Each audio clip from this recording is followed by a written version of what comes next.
I abandoned the good guy for a party boy who didn't bother to remember my name. I always thought he would be there when I was done being young and stupid. That was the plan in my head, neat, selfish, and silent. He would wait. He would understand. He would still want me. But life doesn't wait for people who treat love like a placeholder. This is the story of how I lost Daniel, the man who actually loved me, and how that loss still claws at my chest every single day. I was 18 when I decided my life was going to be bigger than the one my parents planned for me. Bigger than Sunday sermons. Bigger than polite smiles. Bigger than a man who loved me quietly. I didn't call it selfish back then. I called it finding myself. I was a pastor's daughter in a town where everyone knew your sins before you committed them. Where people smiled sweetly, but measured your worth by how obedient you were. Where girls like me were expected to marry boys like Daniel and never ask for more. Daniel fit perfectly into that picture. And that was the problem. He was kind in a way that didn't demand attention. The kind of man who showed up early, stayed late, and never once made me feel unsafe or unsure. My parents adored him, not in the forced, polite way, but genuinely. My mother used to say, "That boy will never break your heart." She was wrong. But not the way she thought. Daniel didn't love loudly. He loved steadily. He remembered small things, how I took my tea, how I hated driving at night, how I got quiet when I was overwhelmed. He listened, even when I didn't think what I was saying mattered. He talked about the future like it was something we were already building. And that terrified me. Because at 18, love like that felt less like freedom and more like a cage I hadn't agreed to yet. I told myself I was too young to settle down. That there was a whole world beyond our town, beyond Daniel's gentle hands and predictable plans. I told myself that if he really loved me, he'd understand why I needed to leave. What I didn't tell myself, what I refused to admit, was that I wanted excitement more than I wanted loyalty. That's when Cincinnati entered my life. Cincinnati wasn't just a city, it was a promise. Loud music, crowded apartments, strangers who didn't care who my father was or what I was supposed to be. I went for a weekend and came back convinced that my real life hadn't even started yet. Daniel stood in my parents' driveway when I told him I was moving. He didn't yell. He didn't beg. He just went quiet. "I thought we were building something," he said. And I remember feeling annoyed, not guilty, not heartbroken, annoyed. Like his expectations were an inconvenience I hadn't agreed to. "I'm not saying never," I told him. "I just need time." Time. The most dangerous word I ever used. He nodded, slow and careful, like he was trying not to shatter. "I'll be here," he said. And I believed him. I believed love worked like a bookmark: pause it, live your life, come back when you're ready. I packed my bags thinking I was choosing myself. I didn't know I was choosing regret. Cincinnati swallowed me whole. The parties were loud, chaotic, intoxicating. Music vibrating through my bones, alcohol blurring the edges of consequence. I became someone new, or at least, someone reckless enough to feel alive. That's where I met Tyler. Tyler didn't ask about my past. He didn't care where I came from. He barely listened when I spoke. And that felt thrilling. He was confidence without depth, charm without substance. The kind of guy who knew every bartender by name, but couldn't remember mine. The kind of guy who kissed like he was already halfway out the door. I told myself that was freedom. Daniel texted me sometimes at first. "Hope you're settling in. Just checking on you. Miss you." I replied less and less. Because every message reminded me of what I was doing, and who I was becoming.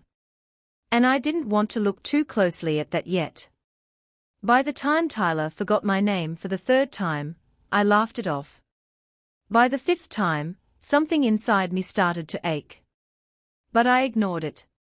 Because admitting the truth, that I had traded depth for noise, love for chaos, would have meant facing the possibility that I had made a terrible mistake.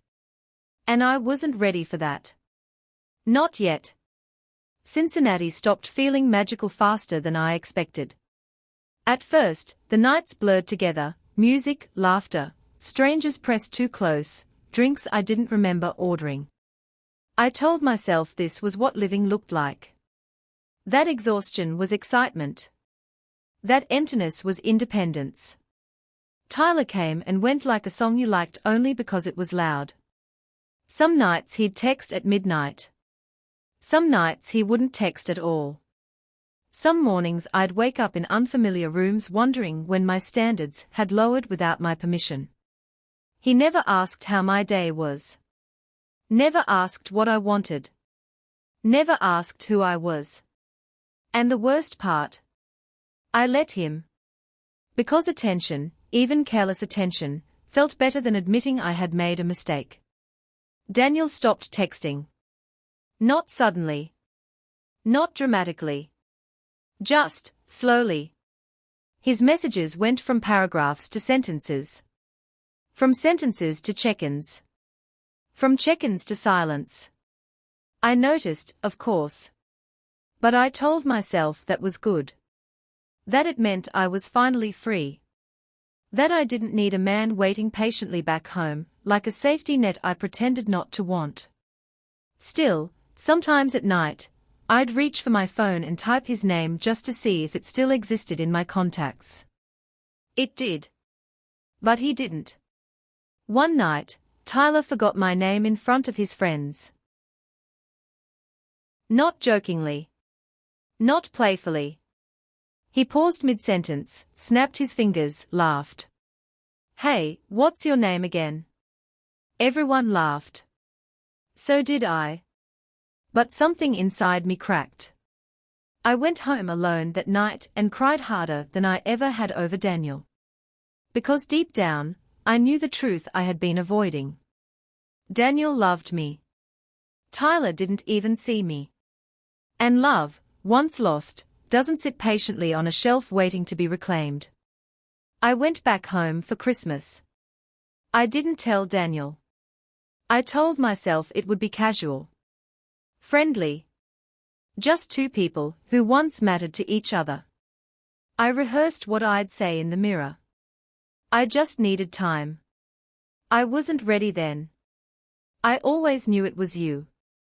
But when I walked into the cafe where we used to meet, I didn't recognize him at first. Daniel had changed. Not just physically, though he stood taller now, more assured, but internally. There was a calm confidence about him that didn't ask for permission anymore. He smiled politely when he saw me. Politely. No longing. No hesitation.